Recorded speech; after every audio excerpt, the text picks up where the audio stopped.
Boa noite, a paz do Senhor. Quero compartilhar com vocês, meus amigos, meus irmãos em Cristo Jesus, aqui durante alguns dias, uma mensagem que eu sei que muitas pessoas já sabem, já conhecem, mas esses dias o Senhor ele tem me dado um desejo de estar lendo e estudando este livro, que é o livro de Marcos, capítulo 4, e o versículo 35, que traz como uma leitura maravilhosa que diz: Jesus acalma a tempestade.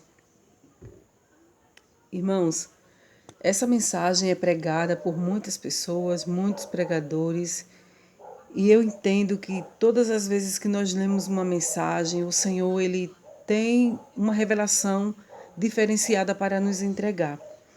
E certa vez eu vi um pregador comentando que ele pregou uma mensagem mais de 70 vezes para poder então sentir que a mensagem foi bem pregada.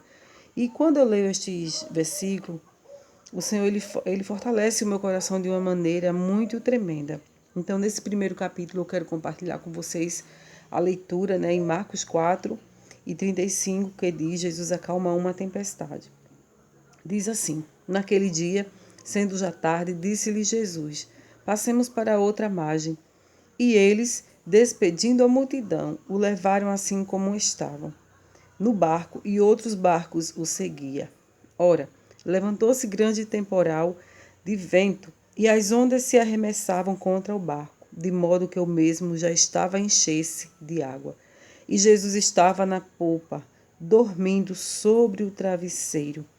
Eles o despertaram e lhes disseram: Mestre, não te importa que pereçamos? Glória a Deus. Então, irmãos, neste primeiro capítulo, que eu vou estar compartilhando com vocês algo assim que o Senhor ele tem colocado no meu coração sobre esta passagem, para os dias atuais que nós estamos passando por essa tempestade.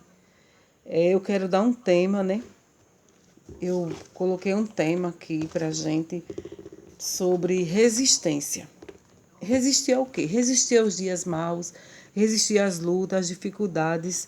E o que eu observo é que os discípulos, eles estavam temendo. Glória a Deus. Quando diz que os discípulos, provavelmente, eles não estavam tão agitados no meio do caminho como iniciante. Ou seja, eles saíram animados. Eles não estavam preocupados. Eles tomaram o início da sua viagem pelo mar e foram embora. Mas o que a gente observa que, embora Jesus estando no barco com ele, quando eles estavam no meio do mar, o vento começou a soprar. E a tempestade começou agora a apavorar os discípulos. Embora Deus, frequentemente nos chame, para um novo destino, que foi como ele chamou os discípulos, passamos a outra margem, quase sempre ele não nos deixa saber o que vai acontecer no caminho. Ou seja, o Senhor ele chamou os discípulos, passamos para outra margem, eles entraram no barco, feliz da vida. Jesus vai descansar porque Jesus, como homem, estava cansado, tinham trabalhado muito, tinham caminhado muito.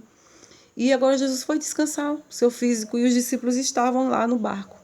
De repente, Deus permite, porque a Bíblia diz lá em Isaías que é Ele quem agita o mar, é Ele quem faz o mar se agitar. E no final dos capítulos que a gente for estudando futuramente, a gente vai entender por que o Senhor ele agita o mar. E o Senhor ele tem nos dado essa revelação. Então, o que nós entendemos é que muitas vezes, quando Deus ele nos chama, para um novo, para viver um novo destino, um novo caminho, um novo lugar, ele não nos revela, ou seja, ele não deixa a gente saber o que vai acontecer neste caminho. Mas o importante de tudo isso é saber que Jesus está no barco. Não importa se o mar está agitado, a tempestade levantou, tudo parece que está fora do lugar. Mas Jesus está no barco. Então, nesta tempestade que nós estamos vivendo, que o país está vivendo, que todos os países, que o globo terra está passando, nós temos um Deus que nos faz caminhar tranquilamente nessa tempestade. Ainda que o nosso barco venha querer tirar o foco da nossa fé, mas Jesus estando no barco é o que nós precisamos. É o que nós precisamos confiar, resistir, porque Ele está conosco, Ele está no controle, Ele está no comando do barco. Então, que o Senhor Jesus te ajude e abençoe a sua vida cada dia mais, a sua família, e até o próximo capítulo que a gente vai ter. A gente vai continuando. Então, medita nesta palavra. Resista. Resista à tempestade, porque nessa tempestade Jesus está no comando. E o Senhor te abençoe e te guarde, em nome de Jesus.